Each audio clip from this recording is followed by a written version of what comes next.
you know? Like Yeah. today, right now, if I want to know anything, I'll just go to YouTube. Like that's my library, you know? That's my trade school. That's everything.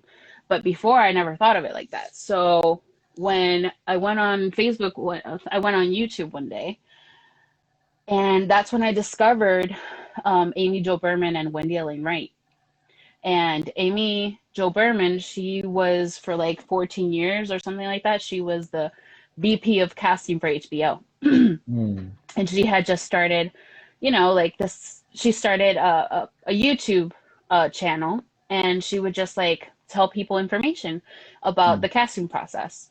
Uh, so yeah, that was like one of the first things I learned. I actually learned what a headshot was from her, because that wasn't something that was taught in school in Puerto Rico. That wasn't a thing, Wow. you Wow. know? The thing is, like over there, like you could take a Polaroid and put it on your resume and you'd be fine. But that's how it used to be a couple of years ago. Now it's different. Now they're changing that. Right. Um, so I didn't know any of that stuff. I didn't know how to navigate the business, this industry at all. Right. Yeah. Um, so yeah, but that's not just in Puerto Rico. That's like most acting schools in general. They don't teach you the business side. And if they do, they give you like one class. That's it. When it's so, so important, it should be literally 50 and 50, Yeah. because it's called show business. Yeah. Show and business. You need to learn both things. Yeah. You can't just fall asleep on one of them. It's not enough. You can't just do all the business without having the talent or having the any type of technique or just training. You See. need that. And you can't just be talented and not know how to navigate the business, because that's how most actors die out in the world, and their dreams die because they think it's all about talent. No, it's not. That is very important, but for you to get into the door, you need to know how to work out the business side of it, I you know? think, sorry for interrupting you, because the No. same thing happens with music, and I'm pretty sure it Mm-hmm. happens with arts in general. And I think the reason they don't really teach you that is, you know how like how colleges they have like all these extra classes that you don't really need for your career, Yep. and that's how they make their business based on the credits, right? The credits that they assign you. And because they have the credibility to be Yep. like a university, Yep. they just can get away with murder. And the thing is that like I think the reason they do that is so they can create more programs, right? And so like for example, in music, like you got music like as a performer or as a teacher, and then you got music business or as a historian or whatever. Mm-hmm. And I can sort of get the business side for the college, but the part that's the problem is that they create like these two completely different people in society. And the thing is, like, it happens all the time with music. I mean, it happens all Mm-hmm. the time with anything in show business. But like, I'm Yep. talking from the background of music, whereas people get screwed over all the time in Yep. contracts and stuff based on, like I have the creativity to make a whole album. This person so happens to know how to run the numbers. And because I don't know how to read a contract because I was never told how to, what I should look out for or what I should Mm-hmm. do, then this other person just mooches off of whatever I did. And that's how like you see crazy situations where like Also, music business is brutal. Like acting is hard. Acting is hard in different ways, but in that aspect, it is really bad with the music industry. dude, in there was this interview with Prince once Hmm. that like somebody, I don't even know, I Hmm. just like I second heard this from like a celebrity on another interview. And he was talking about like this other person telling him like, yeah, because you're in the record business. And Prince corrected him. He's like, no, I'm not in the record business. I'm in the music business. Yeah. The record business is a whole different deal. It's a whole different kind of worms. And when you look at the record business, for example, with like record labels, you read the contracts, they're murderous. Like they're Hmm. vultures. Like you see, for example, this whole fad of like new artists bringing back vinyl. It's Yeah. not because they want to be vintage or retro. It's because literally to this day, they're charging in the physical section of contracts. Whereas for like music distribution, they're charging Yeah. like a pretty lengthy amount just on vinyl and on compact It makes disc. no sense. It It makes no makes no sense. sense. No sense. But they put it like, yeah, just to make sure, in physical. And the thing is, like, I did take this small class where, Yeah. and this is the thing that sort of like bothered me because I have like a very bittersweet relationship when it comes to like the educational system in general, right? Hmm. But I remember they had like this intensive, this music business intensive back in Hmm. college for like I think it was like a week or 3 days. I don't remember. I think it was a weekend, and it was just a weekend. And pardon me, the reason why uh, we knew, like we the students, and just select students, not everyone, Yeah. only Hmm. select students knew about it, was because amongst some of the professors who were professors now because they couldn't perform anymore. So they had been in the music business earlier in their lives, understood that it was crucial for these students, for like all students to know because I don't want to throw him under the bus, but fuck him. The director from the music department uh, so happened to not want for the students to know about it. And so I don't know if it had to do with politics or with like money or whatever. I don't care, but it was wrong from him. And he's a piece of Yeah. shit for that. But the thing is that uh, because these professors fought for that and other factors maybe other like older students as well fought for that thing was the reason why we got that.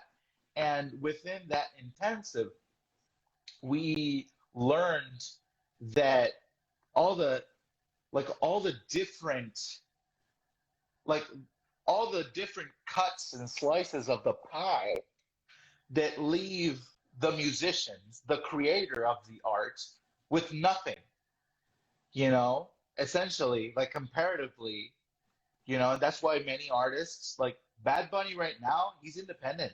He's not signed by any label. Yeah. Yeah. And like almost all of that goes to him. And he's like the main Yeah. contractor who pays out for the people who work for him. And that's what I love, I guess, about technology's advances nowadays, that Yeah. we get to experience that firsthand instead of like back in the 60s, where you only had this one shot to pay for this 1 hour in studio time, and you better nail it, because if you don't Yep. nail it, you're screwed and you lost your money. And then a lot of other stuff goes in the nooks and crannies of the whole situation. And I feel like in the music industry, there's less protections for the artists than in the acting industry, kind of like with SAG. It depends if you're union or not. Mm. yeah, But yeah, but once you're part of a union, like there's certain protections and all that stuff. And of course, like I think in that sense, it's a lot better. yeah, So it's just terrible, and that's just something that people are gonna have to fight for within the music industry because it sucks. Like, yeah, it's beautiful that you can make music anywhere. Like right now, you're over there in Texas, like you can just make your music in your home. You can just do it on your own, just by yourself. You don't need anybody else. You literally don't need anybody else. For me, I need other people because sure, I can act some stuff here on my own. That's not gonna get me ahead. That's not gonna make me. I can't make every single story that I tell a monologue. That's not. That's not what it's about. With acting, it's a whole different medium, and you need people to do it. Um, So it just Yeah. sucks in that sense. And I'm sorry, that it's just so sucky. But I think that the important thing is to look on the bright side of like, you can do it on your own, Oh you yeah, know? totally. So that's It's, amazing. and to me, I stopped looking at it as like, oh, this is like for for a long while, I Hmm. had an excuse for everything. Yeah. For everything I wanted to do, I had an excuse, That was me especially, too. especially with music, because like I half-assed everything with with like, and I'm not late.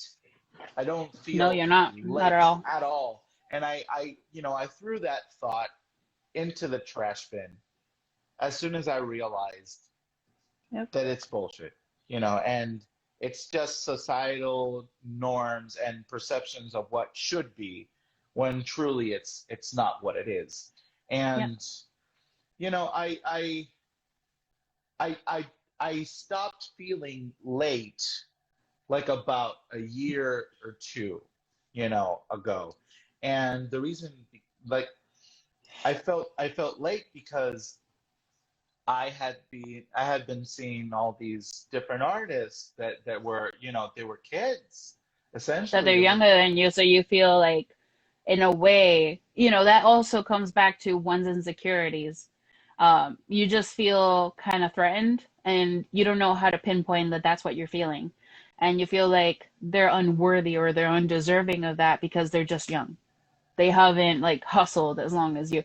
But at the same time, it's like, I think they did, you know? Like Yeah. nobody gets ahead just because. Like they all put in work. Like when people talk about Jennifer Lawrence, that she just like became famous overnight, that is bullshit. Like she started when she was 14 years old. She finished high school early, moved her Wow. butt. She finished high school early. She talked to her parents and she was like, I'm gonna be an actor. And they're like, so then she was like, yeah, I am. She finished high school early and then she was like, I'm gonna go to New York. And then she told him like, if I do this and I'm good at, what I'm what whatever you told me I have to finish before, I'm gonna move to New York. And they moved her to New York. Wow. She wasn't even 18. She was a teenager. She moved to New York by herself. As far as like I understand, like she was by herself in New York, going out on castings, going to modeling agencies, doing everything all by herself, living in this really crappy apartment where she had to share it with a rat that would eat her bread. Like that's one of the stories that she tells. Wow. Like she That's hustled for crazy. 10 years. People don't want to see that, but she hustled for 10 years. Like no success comes overnight. That is None. bull. Not even people who are rich or come Yeah. from rich families. They don't have overnight success either because they still have to make connections. They still have to like show people that they're able to do this stuff. So once you take out all of that mind trash, it clears a path for you to get to where you want to go. And that's a hard pill to swallow, because It a is. lot of, yeah, because we like to believe that luck is this thing, this mystical thing, that just a fairy showed up at your window one night and just sprayed you with luck, and now you A can do little whatever you fairy want. boy said, "Hello, here, Little here, here." fairy boy just Little showed fairy up. He said, "Here, boy. child, would you sip from my drink?" And then I woke up in New Jersey. No. No, but Hey, Gable. no, but it's not. I found out that it's not. Luck is essentially, it's luck to me is a corner where hard work meets opportunity. Exactly. Exactly. That is what I learned from Wendy. Actually, Wendy Elaine Wright. She's the other YouTuber that I found when she was like full on YouTuber, and she was a talent manager at that time in LA. And right now she has like this booming business where she's like mega rich right now because she's teaching actors how to how to work in the entertainment business. And she is so Yeah. gracious and she is so giving. Like she just gives information away, which is like crazy. And I'm so grateful forever to her and to Amy Jo Berman for that. Um, but that's where I learned that from. It's like Yeah. hard work and then opportunity meet, and you have luck. That's where it all makes a big boom. And you have to be prepared for that. Because sometimes you work towards stuff. Like if you half-ass it, it's not gonna happen. No. If you're working hard and you feel prepared and you're going out for it and you have the right mindset, it's gonna work out. It Yeah. really is. It might take time, of course. Like it's not, it's not overnight a success. It's not gonna be like that. It's No. it's hard work, and I think the biggest, like the most work that you have to do is within yourself, with your spirit, but with your mind.